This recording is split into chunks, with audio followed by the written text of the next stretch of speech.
अलग अलग तरह की बंदूकों का अलग अलग तरह का मैकेनिज्म होता है, पर सभी बंदूकें एक ही बेसिक प्रिंसिपल पर काम करती हैं।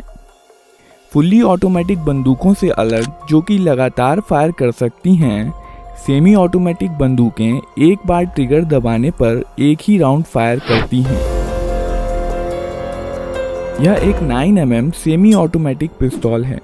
इस वीडियो में हम देखेंगे कि सेमी ऑटोमेटिक हैंडगन्स और पिस्तौलें कैसे काम करती हैं। यह एक कारतूस या कार्ट्रिज है। इसे मैगजीन में लोड किया जाता है, जिसमें स्प्रिंग और फॉलोअर इस पर दबाव बनाए रखते हैं।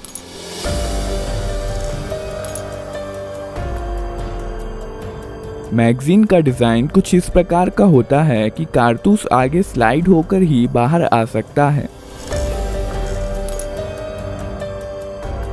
इस मैगजीन को बंदूक में रखा जाता है।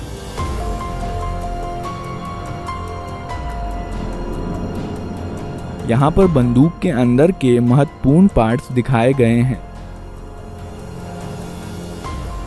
बंदूक को पहली बार फायर करने के लिए रिकॉइल स्प्रिंग के अगेंस्ट स्लाइडर को हाथ से पीछे खींचा जाता है। इसके कारण कई चीज़ें एक साथ होती हैं, जिन्हें हम एक एक करके देखेंगे। स्लाइडर के मूवमेंट के कारण हैमर पीछे आता है। यह हैमर स्ट्रट के जरिए मेन स्प्रिंग से जुड़ा होता है और इसलिए मेन स्प्रिंग को दबा देता है।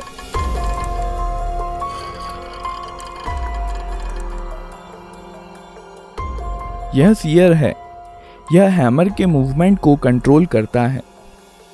जब स्लाइडर पीछे जाता है, तब सीयर लीफ स्प्रिंग के दबाव में हैमर के साथ एंगेज हो जाता है और हैमर को वापस जाने से रोकता है। जब स्लाइडर को छोड़ दिया जाता है, तब रिकॉइल स्प्रिंग के कारण स्लाइडर अपनी पहले वाली स्थिति में चला जाता है, जबकि हैमर सीयर के कारण अपनी स्थिति में बना रहता है। इस प्रक्रिया को कॉकिंग कहते हैं। जब स्लाइडर पीछे आता है, तो इस पर बने प्रोजेक्शन बैरल को पीछे की ओर धकेलते हैं, जिसके कारण बैरल कुछ नीचे हो जाता है और इसलिए अब इसमें कारतूस आसानी से भरा जा सकता है। जब स्लाइडर वापस लौट रहा होता है, तो यह एक कारतूस बैरल में ले जाता है और बैरल को अपनी पहले वाली स्थिति में धकेल देता है। कारतूस का पिछला हिस्सा एक्सट्रैक्टर में फंस जाता है, जो कि स्लाइडर से जुड़ा होता है। पिस्तौल अब फायर करने के लिए तैयार है। जब ट्रिगर दबाया जाता है, सीयर डिस्कनेक्टर के माध्यम से धकेल दिया जाता है, जिसके कारण यह हैमर से डिसएंगेज हो जाता है। हैमर अब फ्री है और मेन स्प्रिंग के दबाव में यह फायरिंग पिन, जो कि स्लाइडर में फिक्स्ड होती है, से जा टकराता है। बदले में यह फायरिंग पिन कारतूस के प्राइमर पर स्ट्राइक करती है।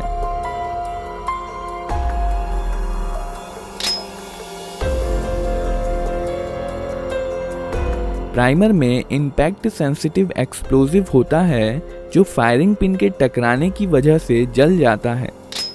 इसके कारण कारतूस में रखे पाउडर में आग लग जाती है, जिसकी वजह से बहुत सारी गैसेस पैदा होती हैं और इस प्रकार बुलेट के पीछे की जगह बेहद हाई प्रेशर गैसों से भर जाती है। इसलिए बुलेट पर पीछे से बल लगता है, जिसके कारण बुलेट बहुत तेज गति के साथ बैरल से बाहर निकलती है। बुलेट के बाहर आ जाने पर यह गैसेस एटमॉस्फेयर में चली जाती हैं और अब यह बुलेट पर कोई बल नहीं लगाती हैं और बुलेट अपने मोमेंटम के कारण आगे बढ़ती जाती है।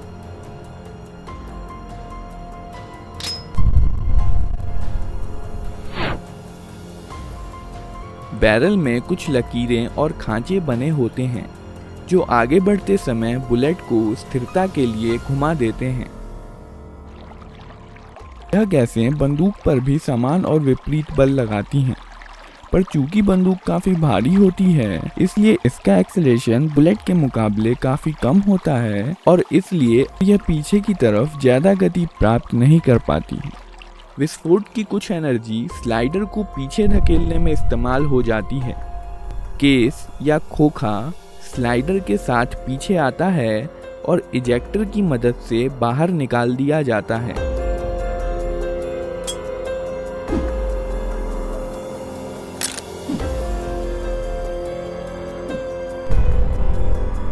साथ ही साथ स्लाइडर हैमर को पीछे धकेलता है और बंदूक को अपने आप रिलोड भी कर देता है।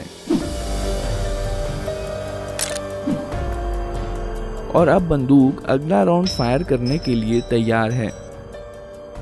ट्रिगर दबाने पर सीधे सीयर पर धक्का नहीं लगता है।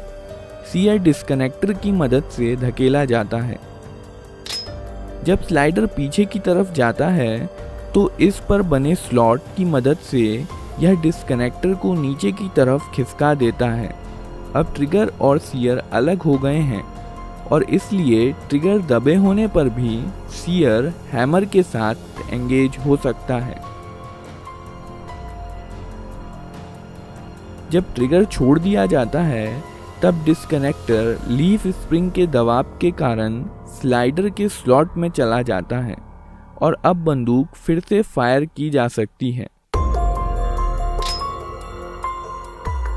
ग्रिप सेफ्टी बंदूक को अपने आप फायर करने से रोकती है।